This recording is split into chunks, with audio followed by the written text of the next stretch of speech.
என்னுடைய பிள்ளைகள் போன்ற ஜீவா, ரமேஷ்க்கு என்னுடைய அரவணைப்பு.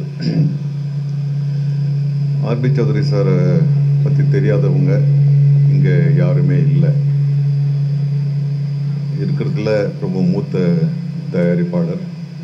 ஒரு படம் எப்படி தயாரிக்கப்படணும், ஒரு நிறுவனம் எப்படி நடத்தப்பட வேணும் என்பதற்கு அவர் பாடமாக இருந்தவர். 99 படங்கள், அது 100வது படத்தையும் அப்போ முடிச்சிருக்கலாம். அதற்கு ஒரு பெரிய கனவு இருந்தது.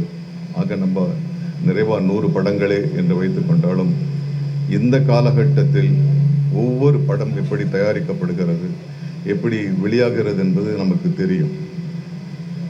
பிரசவ வலி அதுபோல் தான் இன்றும் இருக்கிறது. அந்த வலியை நான் உணர்கின்றேன். அப்படி இருக்கின்ற சூழலில் அவர் தன்னந்தனியாக ஒரு குழப்பமும் இல்லாமல் அவர் டென்ஷனாகி நான் எப்பவுமே பார்த்ததில்லை. அதேமாரி அதிகமாக வெற்றியால் பாதிக்கப்பட்டு உலகாங்கி அடைஞ்சதும் கிடையாது. எப்பவுமே புத்தரை மாதிரி ஒரே ஒரு முகம். அந்த நிலையில் அவர் அந்த 99 படங்களை எந்த ஒரு அவரை பற்றி ஏதாவது ஒரு ஃபைனான்சியலாவோ இல்லை அஸ் அ பர்சனாவோ ஏதாவது ஒரு தவறு இல்லாமல் மிக நிறைவான வாழ்க்கையை அவர் வாழ்ந்துட்டு போயிட்டு இருக்காரு. அவர் நம்ம மரபா சொல்லுவோம், அவருடைய இடத்தை யாரும் நிரப்ப முடியாதுன்னு நம்ம வழக்கமாக சொல்லுவோம். ஆனால் உண்மையாகவே அவருடைய இடத்தை யாரும் நிரப்ப முடியாது. தம்பி பேரரசு சொன்ன மாதிரி அவருக்கு நாம் கொடுக்கிற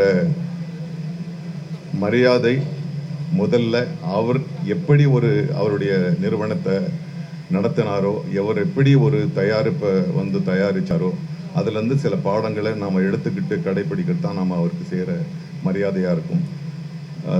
தம்பி பேரரசு சொன்ன மாதிரி எல்லாருமா சேர்ந்து அவருடைய கனவான அந்த 100வது நிறைவை நாம் தான் அவருக்கு கொடுக்கணும்னு நினைக்கிறேன். அது நம்ம எல்லாரும் சேர்ந்து கொடுப்போம். அது என்னுடைய ஆதரவும் பங்களிப்பும் இருக்கும் என்று நம்புகின்றேன். அவரை இழந்து வாடுகின்ற குடும்பத்தாருக்கு, நண்பர்களுக்கு, உற்றார் உறவினர்களுக்கு தென்னிந்திய நடிகர் சங்கத்தின் சார்பாக ஆழ்ந்த அனுதாபங்கள்.